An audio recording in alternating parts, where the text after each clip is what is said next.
शाबाश बेला, खींचो और जोर से, जोर लगा के और जोर। तुम जीत सकती हो बेला, जोर से और जोर से, जोर से, एकदम जोर से। बेला तू जीत सकती है, बेला तू जीत सकती है। बसंती, क्या किया तूने?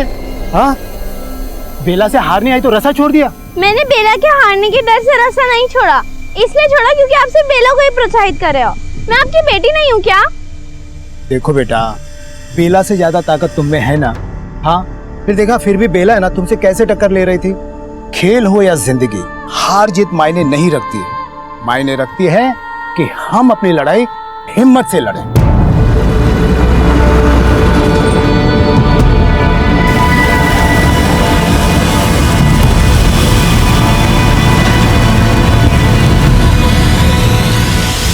लीजिए, खाना खा लीजिए, आपको फिर दवाई भी लेनी है। मुझे भूख नहीं है। पापा, मैं जानती हूँ कि बसंती दीदी की शादी का कर्ज आप नहीं चुका पा रहे, लेकिन आप बिल्कुल चिंता मत कीजिए, सब कुछ ठीक हो जाएगा। लीजिए, थोड़ा सा खाना खा लीजिए। अरे तेरे रहते हुए मुझे किस बात की चिंता है? बैठो। तू भी खाना खा। हाँ।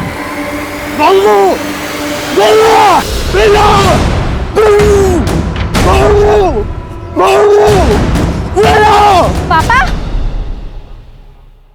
पापा,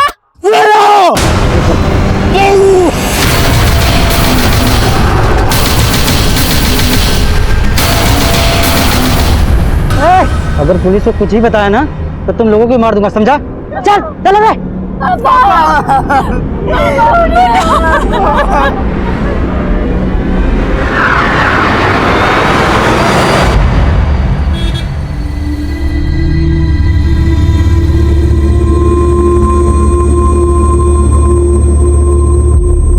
बेला दीदी, यहाँ पर आप लोगों की जान को भी खतरा है। यहाँ रहोगे तो वो लोग चैन से जीने नहीं देंगे आपको। पर जीजा जी, हम ऐसे डर के नहीं जाएंगे। हमें पापा को इंसाफ दिलाना है, और वैसे भी इस घर में उनकी बहुत सारी यादें हैं। हम ये घर छोड़कर नहीं जा सकते। ठीक है, जैसे आप लोगों की मर्जी, पर अब हमें जाना होगा। बसंती, चलने की तैयारी करो। मैं अभी नहीं जाना चाहती हूँ, माँ को मेरी जरूरत है। हाँ, लेकिन तुम्हें देखभाल की जरूरत है, और ऐसे माहौल में मैं तुम्हें यहाँ नहीं छोड़ सकता। जीजा जी, आप दीदी को तो साथ लेके जा रहे हैं, लाली को मेरे पास रहने दीजिए ना। ठीक है, चलो।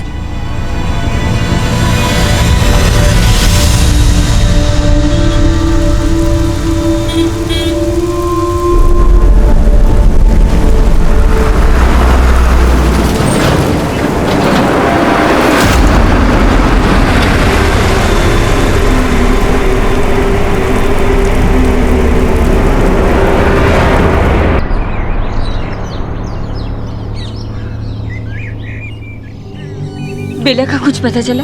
नहीं, मैंने बेला दीदी को पहले ही बोला था कि इन चक्करों में नहीं पड़े। उसने ना खुद के पैर पे कुल्हाड़ी मारी है। अबे, कम से कम ऐसे वक्त पे तो उसे मत कोस। जाना, पता करना। कहाँ से पता करूं? वो ना हमारी सुनती है ना जीजा जी की। वो अपनी मर्जी की मालिक है। अब उसके चक्करों में पड़ के मुझे अपना वक्त बर्बाद नहीं करना।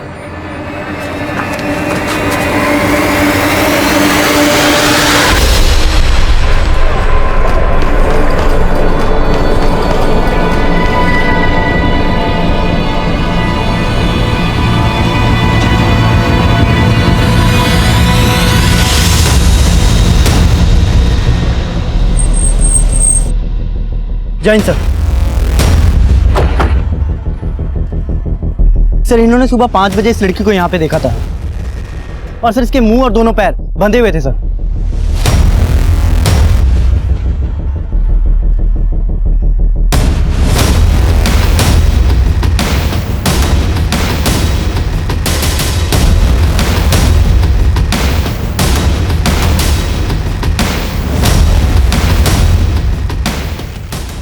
लड़की इस रास्ते से खुद को खींचते हुए वहां लेकर गई।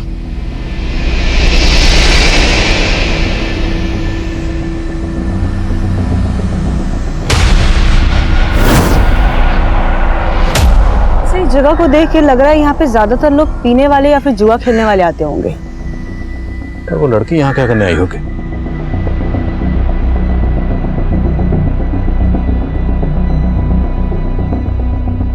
यहाँ से आगे ड्रैगिंग मार्क्स नहीं है।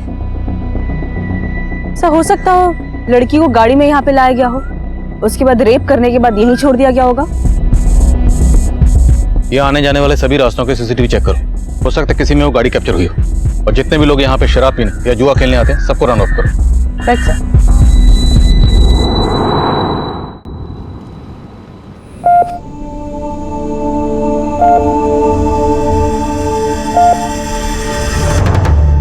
सर लड़की की कंडीशन बहुत ही ज्यादा क्रिटिकल है। उसके साथ गैंग रेप हुआ है सर। सिर्फ गैंग रेप ही नहीं बल्कि बहुत ब्रूटली उसको टॉर्चर भी किया गया है। उसकी बॉडी पर जगह जगह उसको ब्लेड से काटा गया है और उसी घाव पर लाल मिर्च का पाउडर डालकर उसको तड़पाया गया है। उसकी बॉडी को सिगरेट बट से जगह जगह जलाया गया है, यहाँ तक कि प्राइवेट पार्ट को भी। सर ऐसी जख्मी हालत में बार बार उसके साथ बलात्कार हुआ है। उसकी बॉडी पर सिरिंज के मार्क्स मिले हैं और उस सिरिंज के थ्रू उसकी बॉडी में ड्रग्स इंजेक्ट किए गए हैं। सर ये सब सुनकर तो लग रहा है कि क्रिमिनल्स की लड़की के साथ कोई गहरी दुश्मनी रही होगी और इसी वजह से उसे इतना ब्रूटली टॉर्चर किया गया। लेकिन फिर भी लड़की की हिम्मत तो देखो। इस लड़की के साथ इतना कुछ हुआ, इसके बावजूद वो लड़की खुद को तकरीबन 40 मिनट तक ड्रैग करके हाईवे तक पहुंची। Sir 40 metres, that means sir लड़की बहुत स्ट्रांग और ब्रेव रही है। और सर उसकी विल पावर इतनी ज्यादा स्ट्रांग है कि वहां से यहाँ तक आने के बाद भी उसने दम नहीं तोड़ा। अभी लड़की की हालत कैसी है? सॉरी टू से सर, मगर वो बच जाए तो ये बहुत बड़ा मिरेकल होगा। फिलहाल तो वो कोमा में है sir. Let's hope for the best. Thank you.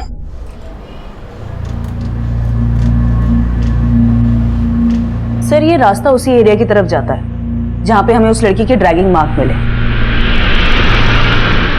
और ये एसयूवी का नंबर अंधेरे की वजह से नजर नहीं आ रहा है। But sir I am sure इसी एसयूवी से उस लड़की को यहाँ पे डंप किया गया होगा, क्योंकि 2 मिनट बाद ये एसयूवी इसी एरिया से निकलती हुई दिखाई दे रही है। अगर ये एसयूवी इस लड़की को डंप करने के लिए यूज हुई है तो शायद क्रिमिनल को लगा होगा कि लड़की मर गई, इसलिए वो इसको फेंक कर चले गए। क्योंकि इतना टॉर्चर करने के बाद वो इसे जिंदा रखने का रिस्क तो नहीं लेंगे। इस एसयूवी का ट्रेल फॉलो करो। यहाँ आने जाने वाले जितने भी रास्ते हैं जहाँ पर भी सीसीटीवी है सबकी फुटेज चेक करो। हो सकता है किसी सीसीटीवी में ये एसयूवी कैप्चर हुई। Okay sir. मैं कम सर। कम है सर गुड़गांव थाने में एक की नाम की औरत की कंप्लेंट फाइल हुई है सर। इसका फोटो उस लड़की से मैच करता है जो हमें मिली थी। सर बेला पे चोरी का इल्जाम किसी और ने नहीं बल्कि इसके पति गोकुल ने लगाया। जो औरत हमें जख्मी हालत में मिली थी उसकी शिनाख्त हो गई थी। उस औरत का नाम बेला था। बेला एक बहुत ही घिनौने जुर्म का शिकार हुई थी, लेकिन हम अपनी तफ्तीश में मुस्तैदी से जुटे हुए थे। उस एरिया के जितने भी शराबी, जुआरी, चोर उचक्के और हिस्ट्री शीटर्स थे हमने सबको राउंड अप करना शुरू किया। ये केस इतना सेंसिटिव था कि इस केस की शुरुआत से ही मीडिया ने हम पर अपना दबाव बनाना शुरू कर दिया था।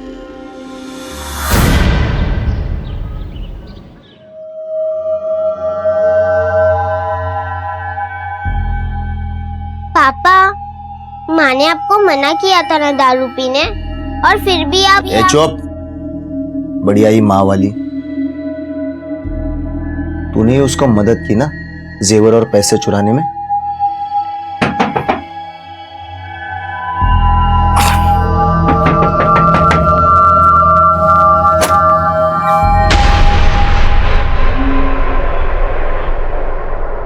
बेला हमें बहादुरगढ़ में जख्मी हालत में मिली।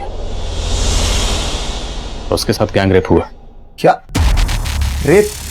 तुम्हारी बीवी के साथ इतना कुछ हो गया और तुम उस पर चोरी का इल्जाम लगा रहे हो? साहब वो मत करो। तुम गुड़गांव पुलिस के पास उसकी मिसिंग कंप्लेंट लिखवाने गए थे और अब उस पर चोरी का इल्जाम भी लगा रहे हो। साहब मैं मानता हूँ कि बेला पर मैंने चोरी का इल्जाम लगाया, क्योंकि कुछ महीनों पहले जब हम अलग हुए थे तब वो यहाँ से पैसे और गहने लेकर जाने की कोशिश कर रही थी। ये सब क्या कर रही हो?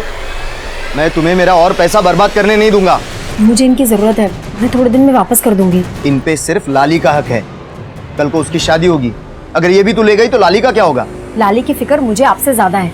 आपको ये गहने रखने हैं तो रख लीजिए, लेकिन लाली को मैं अपने साथ ही लेकर जाऊंगी। लाली पर तुम्हारा कोई हक नहीं है, और मुझे मेरी बेटी से अलग करने की कोशिश की ना तो अच्छा नहीं होगा।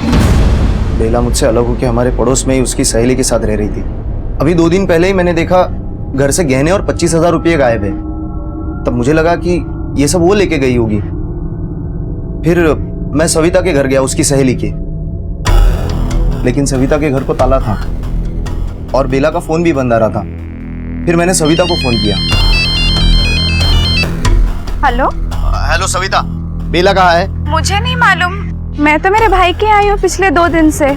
बेला का कहीं भी पता नहीं लग रहा था साहब। मैं तो उसकी शिकायत लिखवाने गया था लापता होने की, पर गुड़गांव पुलिस वाले मुझ पर भरोसा ही नहीं कर रहे थे कि बेला गायब हो सकती है। भरोसा नहीं किया था मतलब? बेला और मैं पहले भी उनकी जाति बर्दाश्त कर चुके हैं। 1.5 साल पहले भी उस पर रेप हुआ था, पर तब भी उन्होंने हमारी कोई सुनवाई नहीं की थी।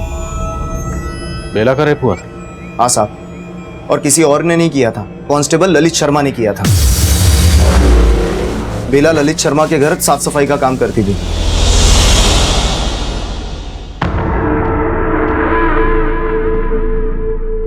बेला माँ कहाँ है? जी वो बाहर गई है।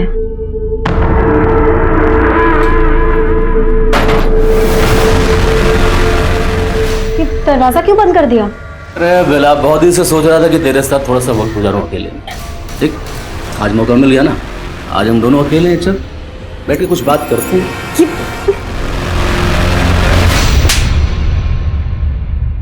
तेरी तूने मेरे ऊपर हाथ उठाया? बेला ने मुझे उस बारे में बताया तो हम पुलिस स्टेशन गए, लेकिन उन्होंने हमारी एफआईआर नहीं लिखी, हमें थाने से बाहर निकाल दिया। हम हिम्मत करके एसीपी साहब को मिले, उन्होंने हमारी एफआईआर तो लिखी, पर हम गरीबों को कहाँ इंसाफ मिलता है साहब। हम कुछ साबित नहीं कर पाए क्योंकि बेला की एफआईआर लिखने में देरी हो गई थी। लेकिन फिर बेला ने कहा कि हम हाईकोर्ट तक जाएंगे। आप लोग समझाइए ना बेला को, पहले ही थाने और कोर्ट के चक्कर काट काट के हम परेशान हो चुके हैं, और अब ये हाईकोर्ट जाने का बोल रही है। कहां से लाऊंगा मैं कोर्ट कचहरी का खर्चा? मैं कैसे भी इंतजाम कर लूंगी, लेकिन जब तक उस ललित को अंदर नहीं करवा देती मैं चैन से नहीं बैठने वाली। पर दीदी, पहले उस सब चीज की वजह से हमारी काफी बदनामी हो चुकी है, और अब तो मैं उसी बदनामी का दाग धोने की कोशिश कर रही हूँ बाबू। अगर मैंने अपनी आवाज नहीं उठाई ना तो सब लोग यही सोचेंगे कि मैंने ललित पे झूठा इल्जाम लगाया था। लेकिन दीदी, बस बाबू, मैं अपनी लड़ाई जरूर लड़ूंगी, पर चाहे आप लोग मेरा साथ दो या ना दो। उन्हीं बातों से नाराज होकर वो मुझसे अलग हो गई, लेकिन ये बात एकदम सच है साहब। 1.5 साल पहले भी उसका रेप हुआ था, और अब बेला की हालत कुछ ठीक नहीं है गोकुल। साहब जरूर इस बार भी उस ललित शर्मा ने उसके साथ ये सब किया होगा, क्योंकि वो उसको अंदर करवाना चाहती थी। इसी डर से मैं उसको मना करता था कि ये सब ना करे। बेला अपनी जिस फ्रेंड सविता के साथ रहती थी उसका फोन नंबर और एड्रेस दीजिए। जी साहब।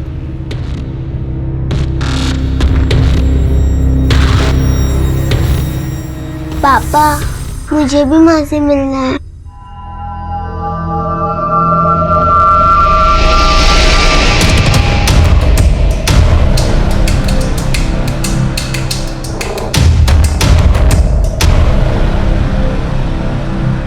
हाँ समय। सर, बेला अपनी जिस सहेली सविता के यहाँ रह रही थी उसके घर पे ताला लगा हुआ है, लेकिन सर मेरी सविता से बात हुई है, वो भी अपने भाई के घर पे, और सर वो तब से वहाँ पे है जब से बेला गायब हुई थी। इन सब का हमारे केस से कोई ताल्लुक है? सर कुछ कह नहीं सकते, लेकिन बेला का भाई भी बहादुरगढ़ में ही रहता है। ठीक है, इनके बारे में सब कुछ पता करो, और जैसे कुछ पता चलता है मुझे तुरंत फोन करो। Okay sir. सर, गोकुल के पड़ोसियों से एक बहुत ही इंपॉर्टेंट बात पता चली है। बेला गोकुल की दूसरी बीवी थी। गोकुल की पहली बीवी बेला की बड़ी बहन बसंती थी। गोकुल ने बेला पर सिर्फ चोरी का इल्जाम लगाया, लेकिन जब हमने बेला के पति गोकुल को बेला के गैंग रेप के बारे में बताया, तब गोकुल ने कांस्टेबल ललित शर्मा के केस का जिक्र किया। तमन, तुम बेला के घर वालों को मिलो और मैं कांस्टेबल ललित शर्मा को देखता हूं। Okay sir.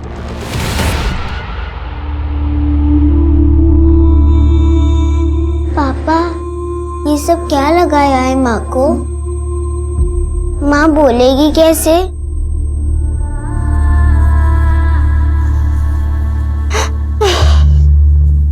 ये सब क्या हो गया? मैंने कितना समझाया था बेला को, लेकिन मेरी एक नहीं सुनी। उस ललित शर्मा ने उसके साथ फिर से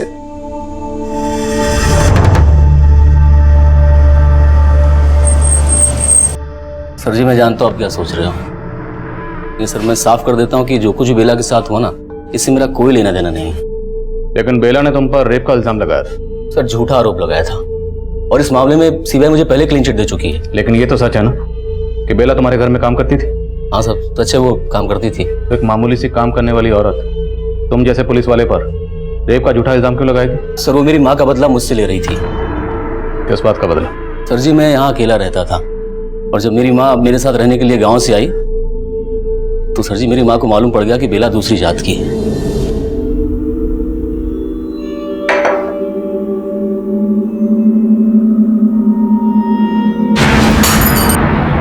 अरे माँ, ललित तू पागल है जो इस जात वाली को अपने घर काम पर रखा है? इसके हाथ का खा के क्यों अपना धर्म भ्रष्ट कर रहा है?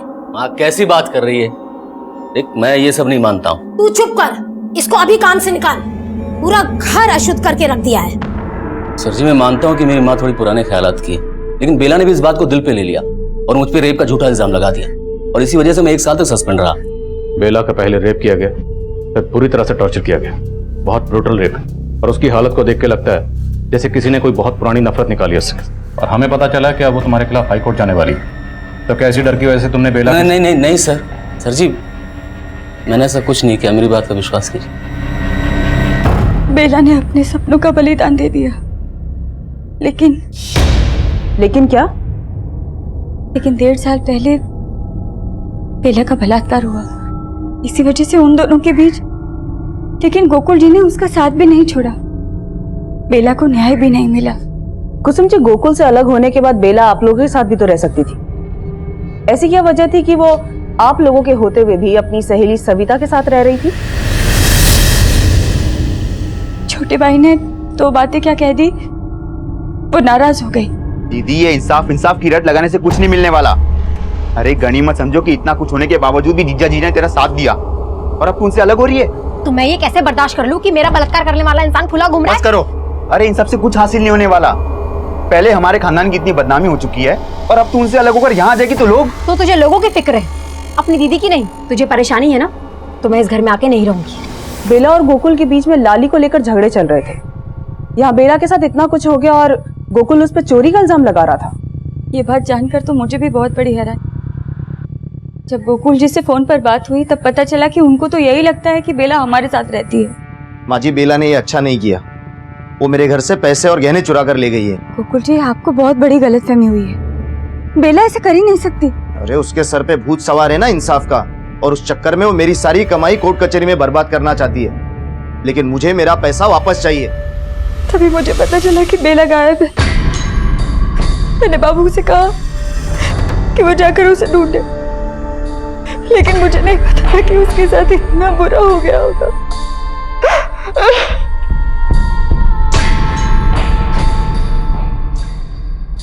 Excuse me sir. Sir Savita के भाई के बारे में तो कुछ मालूम नहीं चला है, लेकिन सर 2 साल पहले बेला ने सविता के पति को जेल करवाई थी। लेकिन बेला तो सविता के घर पर ही रह रही थी। ये सविता कहाँ है अभी? सर वो अपने गुड़गांव वाले घर पे।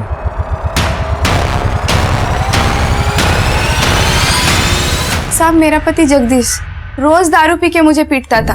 बेला की वजह से ही मेरा पीछा छूटा उससे। जबान लड़ाती है तू, तेरे को सुनाई नहीं देता? पीछे हट, हाथ नहीं लगाने का। ए तू होती कौन है मियां बीवी के झगड़े के बीच में बोलने वाली? बहुत मत लगा उसको, समझा ना? साहब फिर बेला ने पुलिस को बुलाया और जगदीश को पुलिस वाले लेकर चले गए। लेकिन हमारी बस्ती में मेरे जैसी बहुत सारी औरतें हैं जिसके पति रोज रात को दारू पी के मारते हैं, और बेला ने हम सबको एकजुट किया। हमें अपने आत्मसम्मान की रक्षा खुद करनी है। हम माँ बाप का घर छोड़ के पति के घर इसलिए नहीं आते कि उनकी मार सहे, और इन सब की जड़ है ये शराब। सबसे पहले हमें ये शराब बंद करानी होगी ताकि हमारी बस्ती का कोई भी मर्द शराब ना पी सके।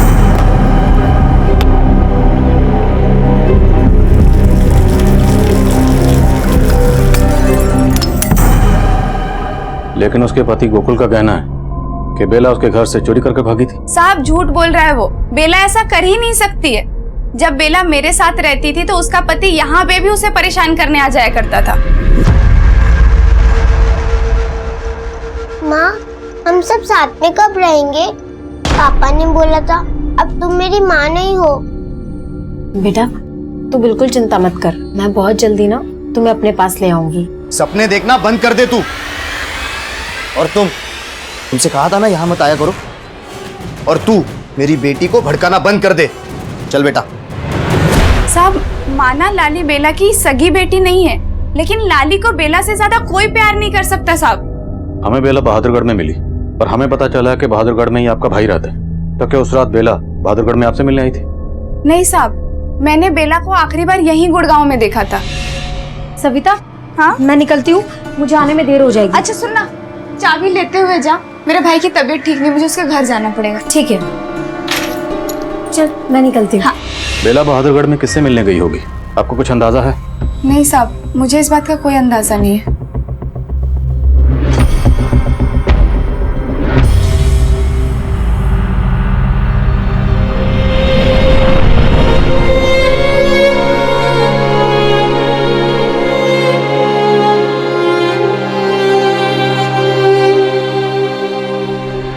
सही, सविता का हस्बैंड जगदीश 3 महीने पहले ही जेल से बाहर आया और जब से आया तब से गायब है। तो एक इम्पोर्टेंट इन्फॉर्मेशन पता चली कि इससे पहले भी चोरी और मारपीट के इल्जाम में जेल जा चुका है। तो इस जगदीश का मोटिव हो सकता है बेला से बदला लेने का? Yes sir.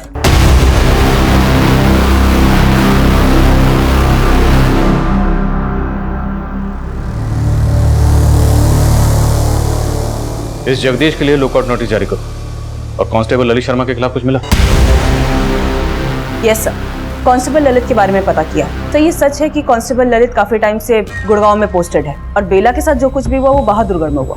तो पॉसिबल है कांस्टेबल ललित शर्मा ने ये सब कुछ किसी और से करवाया, खुद ना करके किसी और को इस्तेमाल किया, शायद जगदीश को। मैं कम इन सर, बेला के कॉल रिकॉर्ड्स आ गए हैं। बेला का फोन 16 मार्च को बहादुरगढ़ में ही बंद हुआ था। और हमें बेला मिली 18 मार्च को बहादुरगढ़। उसके कॉल रिकॉर्ड्स में बहादुरगढ़ का कोई नंबर नहीं सर, उसके कॉल रिकॉर्ड्स में बहादुरगढ़ का तो कोई नंबर नहीं है, लेकिन सर उसको लास्ट कॉल जिज्ञासा नाम की एक लड़की ने किया था। और सर ये जिज्ञासा एनजीओ के लिए काम करती है। एनजीओ? समान मिलो इस जिज्ञासा से। Right sir. एसयूवी की कोई लीड? सर वो एसयूवी एक दूसरे सीसीटीवी फुटेज में कैप्चर हुई है, लेकिन सर उसमें भी उसका नंबर साफ नहीं दिखाई दे रहा। तो और फुटेज चेक करो। हमारे लिए मुजरिमों तक जल्द से जल्द पहुंचना जरूरी है। और बेला से जितने भी लोग जुड़े हुए हैं सबके कॉल रिकॉर्ड्स निकलो। मुजरिम किसी से भी कनेक्टेड हो सकते हैं। Okay sir.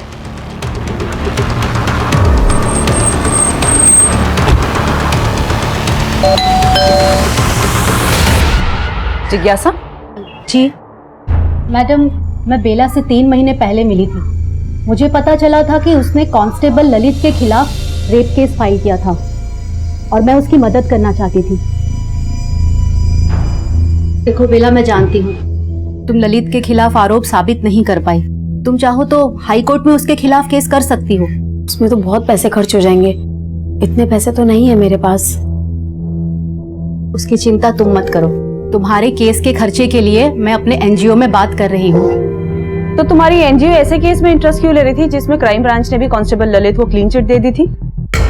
मैडम, मुझे बेला पर पूरा भरोसा था। इनफैक्ट जब मैं उसकी मदद कर रही थी तो मुझे थ्रेट मिल रहे थे। ओ मैडम, उस बेला की मदद की ना तो तेरी मदद करने वाला कोई नहीं बचेगा। कौन था वो? मैडम, वो हेलमेट में था, लेकिन मैं दावे के साथ कह सकती हूँ ये ललित का भेजा हुआ ही आदमी था। मैडम, ललित ही नहीं, बेला को परेशान करने वाले और लड़के भी हैं। कौन थे वो लड़के? अरे रेप क्वीन, चलती है क्या 500 में 2 घंटा?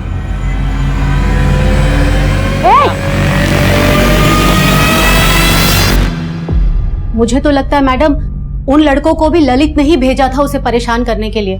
मैंने एक बार उन्हें बिना पता चले उनकी फोटो खींच ली थी। मैं इनके खिलाफ भी जाना चाहती थी, लेकिन तभी बेला के साथ ये सब हो गया। बेला हमें बुरी तरह से जख्मी हालत में बहादुरगढ़ में मिली। 16 मार्च को वहां पे उसका फोन भी ऑफ हुआ था और उसके फोन पे लास्ट कॉल तुम्हारे नंबर से थी। बेला, एक गुड न्यूज है, तुम्हारे केस के लिए एक अच्छा लॉयर मिल गया है। हमें तुरंत चल के उसे मिलना चाहिए। ठीक है मैडम। लेकिन मैडम, तब उसने मुझे बताया ही नहीं कि वो बहादुरगढ़ में थी। मैं तो अगले हफ्ते उसे लॉयर से मिलाने जाने वाली थी। लेकिन मैडम, अब भी मैं उसकी लड़ाई लड़ूंगी। उसे इंसाफ जरूर मिलना चाहिए। नहीं साहब, हमने कुछ नहीं किया साहब, हमने कुछ नहीं किया। तुम लोगों ने क्या किया है ना, वो बेला की हालत बता रही है।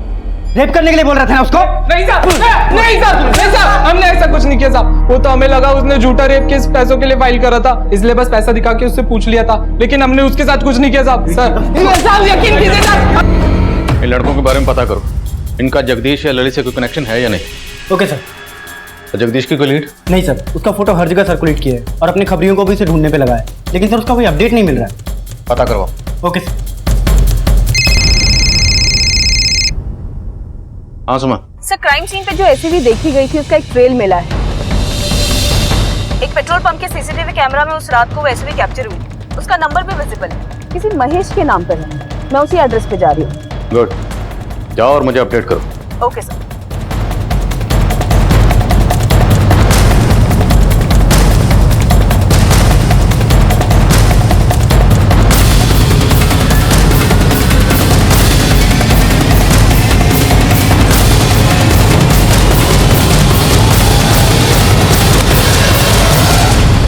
महेश आपका नाम है? हाँ जी, महेश हमारा ही नाम है। आपकी गाड़ी का ये नंबर हमें एक एसयूवी कार पे मिला और वो एसयूवी कार एक बेला नाम की लड़की के रेप में इस्तेमाल किया गया था। एक मिनट, ये नंबर हमारी गाड़ी का है, तो फिर एसयूवी पर ये नंबर कहाँ से आ गया? यही तो बात मेरी समझ में नहीं आ रहा है कि रेपिस्ट ने एसयूवी पे ये नंबर क्यों लगाया। कहीं आप तो कुछ नहीं छुपा रहे हैं? हाँ मैडम जी, मैं कुछ ना छिपा रहा।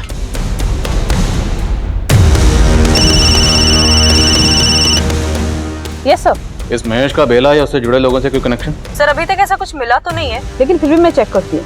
और ये भी चेक करो, इस महेश की किसी से कोई दुश्मनी तो नहीं, जिसे फंसाने की कोशिश कर रहा हो? ओके सर, मैं देखती हूँ।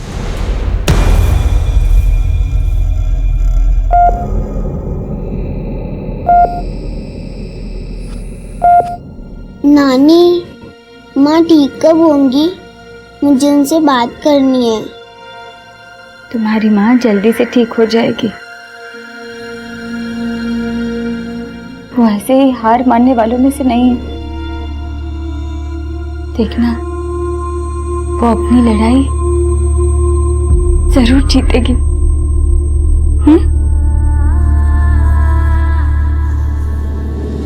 सर, उस महेश के बैकग्राउंड में ऐसा कुछ भी नहीं मिला जो क्रिमिनल की लीड दे, और ऐसा भी कोई क्लू नहीं मिल रहा है जिससे ये पता चले कि बेला उस रात को बहादुरगढ़ में क्यों गई थी। ये सविता भी तो उस रात बहादुरगढ़ में थी अपने भाई के घर पर, और सविता के पति जगदीश का बेला से इशू भी था। बट सविता ने खुद ही बोला कि बेला ने ही जगदीश से उसका पीछा छुड़वाने में मदद की, और ऐसी कोई वजह नहीं मिल रही जिससे वो झूठ बोले। और जिज्ञासा का कहना है कि जब बेला बहादुरगढ़ में थी तो उससे उसकी फोन पे बात हुई। यस सर, और जिज्ञासा की बातों से ये लग रहा है कि जब लास्ट टाइम उसकी बेला से बात हुई थी तब वो एकदम सही सलामत थी। तो बेला उस रात बहादुरगढ़ में क्यों गई होगी, कहाँ गई होगी? सर, एक और बात है जो खटक रही है। बेला के पति गोकुल ने ये बोला था कि बेला घर से पैसे और गहने चुरा कर भागी थी, और अभी तक हमने बेला के बारे में जो कुछ भी जाना है उसे लगता तो नहीं है कि वो ऐसा कुछ करेगी। तो तुम कहना चाहती हो कि बेला के पति गोकुल झूठ बोल रहे? चोरी का इल्जाम तो ठीक है, लेकिन खुद की पत्नी को इतना टॉर्चर, इतनी बुरी हालत? सब बेला और गोकुल की बंद तो नहीं रही थी, और ऊपर से लाली को भी लेकर उन दोनों के बीच में झगड़ा चल रहा था। तो ऐसा हो सकता है कि ऐसी कोई वजह हो जो अभी तक हमारे सामने नहीं आई है। तो इन दोनों के बेटी लाली से मिलते हैं, शायद नफरत की वजह सामने है। लाली बेटा, आपने अपनी माँ को आखिरी बार कब देखा था? डरो मत, बोलो। काफी दिन पहले। काफी दिन पहले मतलब क्या उस दिन 16 मार्च थी? कुछ याद है आपको? अच्छा, जब आपने अपनी माँ को आखिरी बार देखा था, क्या उस दिन आपकी माँ का और पापा का आपस में झगड़ा हुआ था? वो दोनों का हमेशा झगड़ा होता था। किस बात को लेकर झगड़ा होता था? इतनी छोटी बच्ची के सामने शराब पीते हुए आपको शर्म नहीं आती? लाली को मैं एक पल भी यहाँ रुकने नहीं दूंगी।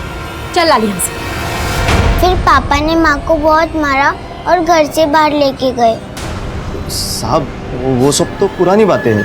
तेरे जख्म भी काफी पुराने लगते हैं। अब तो बोलेगा या तुझे नए जख्म दे? बोल, बेला के साथ क्या किया तूने? नहीं साहब, मैंने कुछ नहीं किया उसके साथ, और उस दिन तो मैं नशे में था। हाँ, माना कि मैंने उसका साथ छोड़ दिया, पर उसकी लड़ाई लड़ने में सबसे पहले मैं उसके साथ खड़ा था, और उसके साथ ऐसा करने का मैं सपने में भी नहीं सोच सकता साहब। बेला किसी अपने की नफरत का शिकार हुई थी या किसी गैर की, यह तय कर पाना आसान नहीं था। हालांकि कांस्टेबल ललित शर्मा इस केस का स्ट्रॉन्ग सस्पेक्ट था, लेकिन उसके खिलाफ हमें कुछ नहीं मिला। तभी हमने खबरियों की मदद से सविता के पति जगदीश को हिरासत में लिया।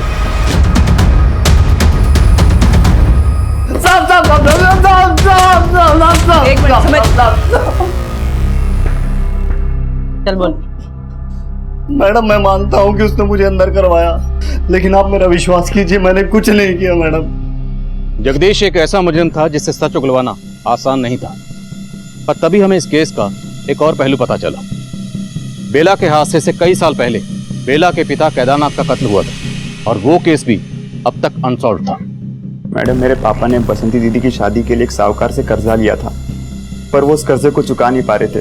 हमें तो शक था कि जिन लोगों ने मेरे पापा को मारा है वो उसी के आदमी होंगे, पर उसके खिलाफ कुछ साबित नहीं हो पाया।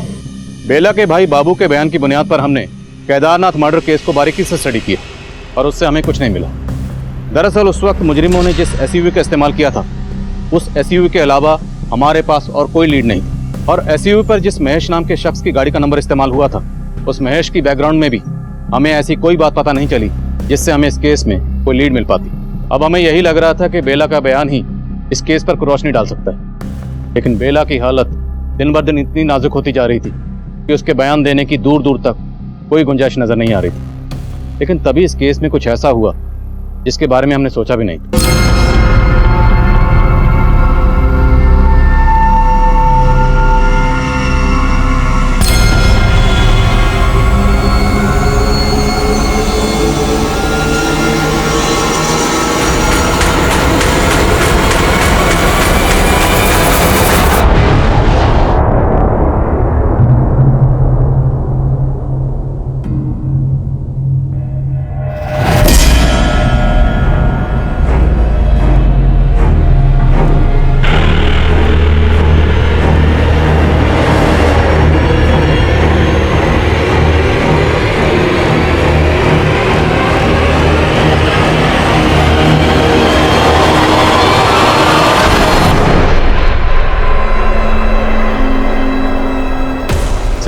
यहाँ बेला की जान जा सकती थी और तुम्हें चाय पीने की पड़ी थी। वन सेकेंड सर, मैंने यहाँ का सीसीटीवी फुटेज चेक किया, उसमें वो आदमी दिखाई दिया जिसने बेला को मारने की कोशिश की।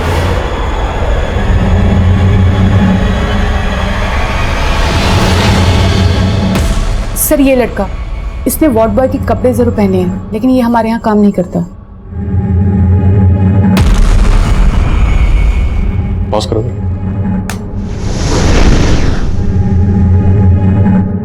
आप लोग जानते हैं सर? शायद कहीं देखा हो।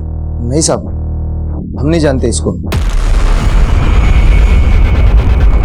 ये जो भी है पक्का उन क्रिमिनल से कनेक्टेड है जिन्होंने बेला का गैंग रेप किया। वो लोग नहीं चाहते कि बेला रिकवर करे और उनके खिलाफ बयान दे, इसलिए बेला को मारने की कोशिश की गई। सर वो आदमी हॉस्पिटल के बाहर के सीसीटीवी फुटेज में भी दिखा है। उस फुटेज में भी वो हॉस्पिटल की तरफ पैदल ही आता हुआ दिखाई दे रहा है। पक्का वो यहाँ किसी व्हीकल पर आया होगा। हॉस्पिटल के आसपास पता करो और ध्यान रहे, मीडिया को इस बात की भनक बिल्कुल नहीं लगनी चाहिए कि बेला पर अटैक हुआ और वो बच गई।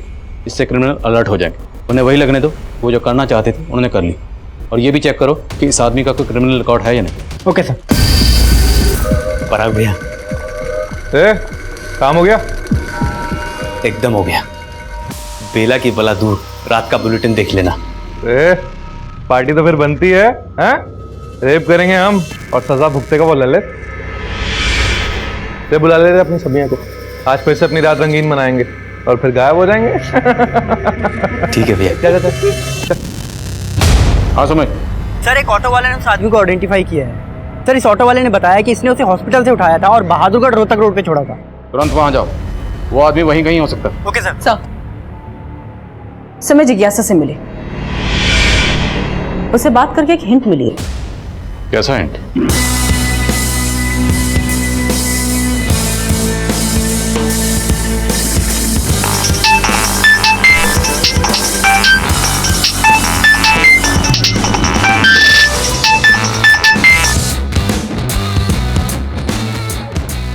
हेलो,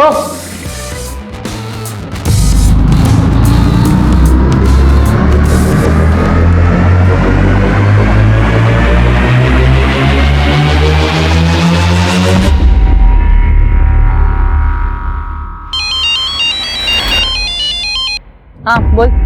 ओके राजेश, आगे से राइट लो, क्विक।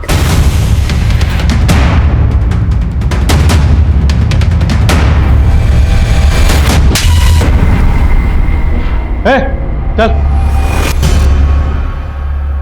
तू तो कहता वो लड़की मर गई है, क्या जिंदा है वो? तो फिर अब क्या करेंगे? अब क्या करेंगे? अब विश्वा को हमारे लिए कुर्बानी देनी पड़ेगी। क्यों? मरेगा ना हमारे लिए, मरेगा ना?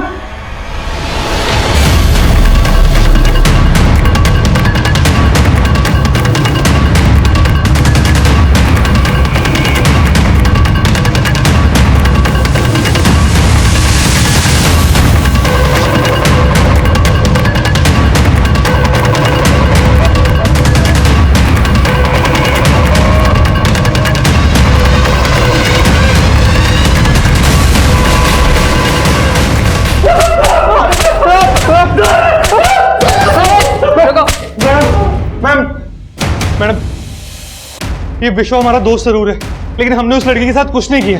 ये इसी ने किया होगा। क्या बोल रहे हैं? तुम्हें पता चल गया कि तुम लोग सिर्फ 3 नहीं थे, तुम लोग साथ एक चौथी भी थी। समय जिज्ञासा से मिली, उसे बात करके एक हिंट मिली। कैसा हिंट? जिज्ञासा ने पहले ये बोला था कि जिस आदमी ने उसे लाइफ थ्रेट दिया था वो हेलमेट में था। ओ मैडम, उस बेला की मदद की ना तो तेरी मदद करने वाला कोई नहीं बचेगा। इसीलिए उसका चेहरा नहीं देख पाई और इस वजह से उसने स्केच बनवाने से भी मना कर दिया। अच्छा, जब अभी मैंने जिज्ञासा को उस आदमी की फोटो दिखाई जो हमें हॉस्पिटल के सीसीटीवी में मिला, जिज्ञासा तुमने मुझे एक बार बताया था कि किसने तुम्हें लाइफ थ्रेट दिया था, तो क्या वो आदमी यही है, ये वाला? शायद हाँ मैडम, ये वही आदमी है। तो पहले तो सर वो उसको देख के चौंक गई और फिर बाद में उसने एकदम कंफर्मेशन के साथ कहा कि हाँ ये वही आदमी है जिसने मुझे धमकी दी थी। तेरे ऊपर शक होते ही हमने तेरा फोन सर्विलेंस पे डाल दिया था, और जैसे ही तूने पराग को फोन किया तो पकड़ी गई। हेलो, बेला बच गई बेवकूफ, लेकिन अब अगर विश्वा बच गया तो हम दोनों मरेंगे। तू तो बोल रही थी कि तू बेला की मदद कर रही थी, तूने ही बेला के साथ ये सब किया? हाँ, मैंने ही बेला के साथ ये सब करवाया और मैं कोई उसकी मदद करने के लिए उससे नहीं मिली थी। मैं तो उसकी मजबूरी से अपना फायदा उठाना चाहती थी। देखो बेला, मैं जानती हूँ ललित पर तुम आरोप साबित नहीं कर पाई। तुम चाहो तो हाई कोर्ट में उसके खिलाफ केस कर सकती हो। लेकिन मैडम, हाई कोर्ट, उसमें तो बहुत पैसे खर्च हो जाएंगे। इतने पैसे तो नहीं है मेरे पास। तुम्हारे केस के खर्चे के लिए मैं अपने एनजीओ में बात कर रही हूँ। वो इस केस का 70% खर्चा उठा लेंगे, लेकिन बाकी पैसों का इंतजाम तुम्हें खुद करना होगा। वो मुझे 65,000 पहले ही दे चुकी थी, लेकिन मैंने उसके लिए कुछ नहीं किया, बल्कि मैं उससे और पैसे मांग रही थी और वो मुझे पैसे देने के लिए तैयार भी हो गई थी, लेकर आ रही थी पैसे। लेकिन तभी अचानक उसके तेवर बदल गए। मैडम, आप पहले ही मुझसे 65,000 रुपये ले चुकी हैं, अभी आप 40,000 रुपये और मांग रही हैं। लेकिन आपने अभी तक मुझे उस वकील से नहीं मिलवाया जो मेरा केस लड़ने वाला है। अरे मिलवा दूंगी, थोड़ा सब्र कर। नहीं, मुझे अब और सब्र नहीं करना। आप मेरे 65,000 रुपये वापस कर दीजिए। अच्छा, नहीं दूंगी तेरे पैसे। क्या करेगी? मैं तो जानती थी तू मदद करने के बहाने ना सबसे पैसे लूटती है। हाँ, मैं यही करती हूँ। जो भी तूने अभी कुछ कबूला है ना, वो सब इस वीडियो में रिकॉर्ड कर लिया मैंने उसे यही लगने दिया कि मैं उससे डर गई हूँ और पैसे देने के लिए अगले दिन बहादुरगढ़ बुला लिया। पराग का फार्म हाउस है वहाँ। पराग हमारे एनजीओ के ट्रस्टी का बेटा है और उसकी सारी अय्याशियों के बारे में मुझे सब कुछ पता है, इसलिए वो मेरे लिए कुछ भी करने के लिए तैयार था। सामने सनसनवाल फार्म हाउस है, तुम वहीं आ जाओ, तुम्हारे पैसे मिल जाएंगे। ठीक है, मैं आती हूँ।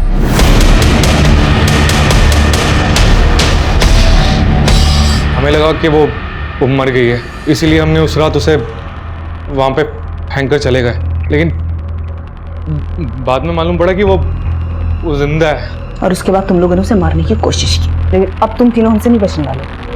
उठो इसे। खुद एक औरत होते हुए दूसरी औरत को जहन्नम में धकेल दिया, सिर्फ इसलिए क्योंकि वो तुमसे अपना हक मांग रही थी, और ये सब करके तुम उसे उसकी औकात दिखाना चाहती थी। तुझे तेरी औकात हम दिखाएंगे इस जेल में। बेला के मुजरिमों को तो हमने सलाखों के पीछे पहुंचा दिया, लेकिन बेला अब भी जिंदगी और मौत की लड़ाई लड़ रही थी। जैसे वो हमेशा अपने हक के लिए लड़ती आई थी। और डॉक्टर्स के मुताबिक बेला का यही जज्बा, यही विल पावर उसके जिंदा रहने की वजह बनी थी। लेकिन शायद बेला से एक चूक हुई थी। बेला को बहुत पहले इस बात का एहसास हो गया था कि जिज्ञासा उसके साथ फरेब कर सकती है, इसलिए बेला ने उसके खिलाफ सबूत भी जुटा लिए थे। लेकिन इसके बाद भी बेला पुलिस के पास मदद मांगने नहीं गई। क्यों? जब बेला ने कांस्टेबल ललित शर्मा पर रेप का इल्जाम लगाया था, उस वक्त पुलिस ने बेला की कोई मदद नहीं की थी। तो क्या इसी वजह से बेला का पुलिस पर से भरोसा उठ गया था? यह तय कर पाना हमेशा मुश्किल होगा, क्योंकि ललित शर्मा केस अभी भी अनसॉल्व्ड है। लेकिन बेला का भाई बाबू बेला की अधूरी लड़ाई लड़ने की कोशिश कर रहा है। अब मैं आदिल खान आपसे इजाजत लेता हूं। आपसे फिर मुलाकात होगी एक और नए केस के साथ।